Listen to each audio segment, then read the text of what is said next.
வணக்கம். நிஜத்தின் நிழல் வழங்கும் இந்த விரிவான ஆலோசலுக்கு உங்களை வரவேற்கிறேன்.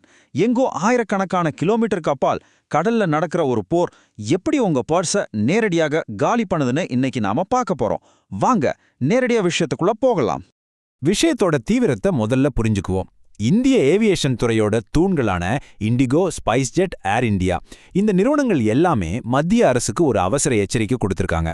விமான எரிபொருளான ஏடிஎஃபோட விலை தாறுமாறா ஏறிட்டதால இனிமேல் கம்பெனியை நடத்தவே முடியாது, நாங்க திவாலாகிற நிலைமையில இருக்கோம்னு ஓப்பனாவே சொல்லிட்டாங்க.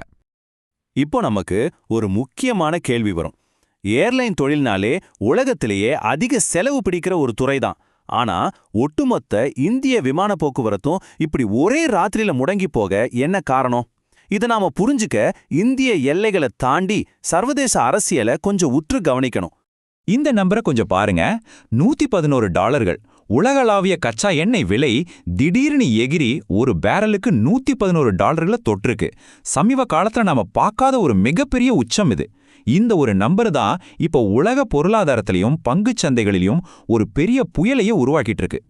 என்ன விலை ஏன் இப்படி ராக்கெட் வேகத்துல ஏறுதுன்னு தெரிஞ்சிக்க நாம ஹார்மூஸ் நீர் சந்தி, அதாவது ஸ்ட்ரெய்ட் ஆஃப் ஹார்மூஸ் பகுதியை கவனிக்கணும். இது மத்திய கிழக்குல இருக்கிற ஒரு மிக குறுகிய கடல் வழிபாதை. அங்க தொடர்ந்து நடந்துட்டு இருக்கிற போர்னால உலக எண்ணெய் ஏற்றுமதிக்கு உயிர்நாடியா இருக்கிற இந்த வர்த்தக பாதை இப்போ முற்றிலுமா முடுங்கி போயிருக்கு. இதோட பிரம்மாண்டத்தை யோசிச்சு பாருங்க. சவுதி அரேபியா, ஐக்கிய அரபு அமீரகம், கத்தார், ஈரான் மாதிரியான மிகப்பெரிய எண்ணெய் உற்பத்தி நாடுகளோட ஏற்றுமதியே இந்த ஒரு குறுகிய பாதை வழியாதான் நடந்தாகணும். போர்னால இந்த வழி அடைக்கப்பட்டதால மாபெரும் சரக்கு கப்பல்களெல்லாம் அப்படியே நிக்குது. இதனால உலக அளவுல கற்பனை செஞ்சு பார்க்க முடியாத அளவுக்கு பெரிய எண்ணெய் தட்டுப்பாடு ஒரே நைட்ல உருவாயிடுச்சு. இந்த நெருக்கடியில சர்வதேச அரசியல் எப்படி பெட்ரோலை ஊத்தி எரிய விடுதுன்னு பாருங்க.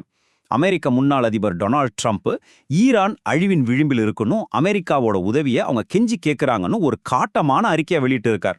நாம எந்த அரசியல் சார்பும் இல்லாம இதுல இருக்கிற பொருளாதார தாக்கத்தை மட்டுமே இப்போ கவனிக்கலாம். இங்க உண்மையான பிரச்சனை என்ன தெரியுமா? உலகத்தோட முக்கிய தலைவர்கள் இது போல வெளிப்படையா கொஞ்சம் சர்ச்சையான விஷயங்களை பேசும்போது சர்வதேச சந்தையில அது ஒரு பெரிய பதற்றத்தை உருவாக்குது.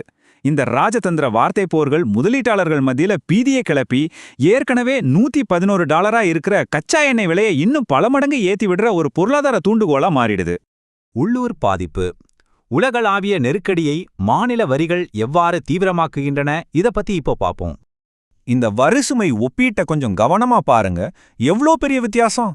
தமிழ்நாட்டுல விமான எரிபொருள் மேல சுமார் 29% மதிப்புக்கூட்டு வரி, அதாவது வேட் போடுறாங்க. ஆனா பக்கத்து மாநிலங்களான ஆந்திராவிலையும் தெலுங்கானாலையும் இது வெறும் 4% மட்டும்தான். இந்த மிகப்பெரிய வரி ஏற்றத்தாழ்வு விமான நிறுவனங்களுக்கு ஒரு தாங்க முடியாத இமாலய சுமையா மாறுது.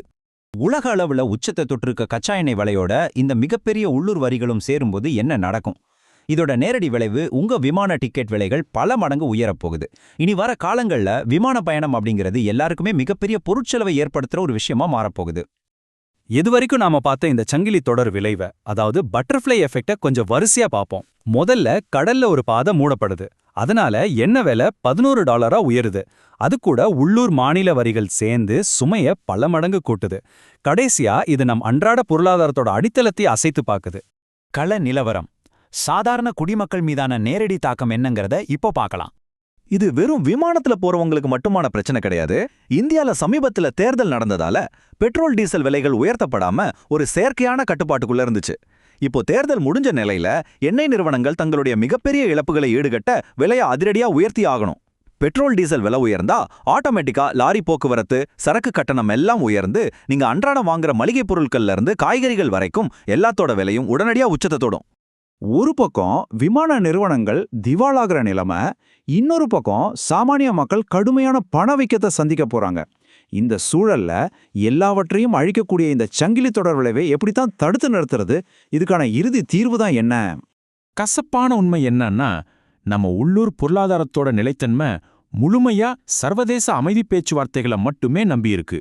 உலக நாடுகள் தங்களுடைய அரசியல் ஈகோக்களை கொஞ்சம் ஓரமா வச்சுட்டு உடனடியா ஒரு போர் நிறுத்தத்தை கொண்டு வரணும். முடங்கி கிடக்கிற அந்த வர்த்தக பாதையை முழுமையா திறந்தால் மட்டுமே இந்த உலகளாவிய நெருக்கடிக்கு நாம் ஒரு சுமூகமான முடிவை காண முடியும். இதுபோல திரைக்கு பின்னாடி நடக்கிற சர்வதேச நிகழ்வுகள் உங்க பொருளாதாரத்தை எப்படி பாதிக்குதுன்னு புரிஞ்சுக்கிறது ரொம்பவே அவசியம். அதனால தான் தொடர்ந்து இதுபோன்ற ஆழமான உண்மையான தகவல்களை நிஜத்தின் நிழல் உங்களுக்கு விரிவாக வழங்கிட்டு வருது.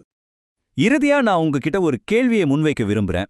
எங்கோ ஒரு கடலுக்கு நடுவ உலகத் தலைவர்களோட ஈகோவும் அதிகார வெறியும் தொடர்ந்து மோதிக்கிட்டு இருக்கும்போது அதற்கான பொருளாதார சுமையை ஒரு சாதாரண குடிமகன் தன் சொந்த நாட்டுல எவ்வளவு காலத்துக்கு தான் சுமக்க முடியும்?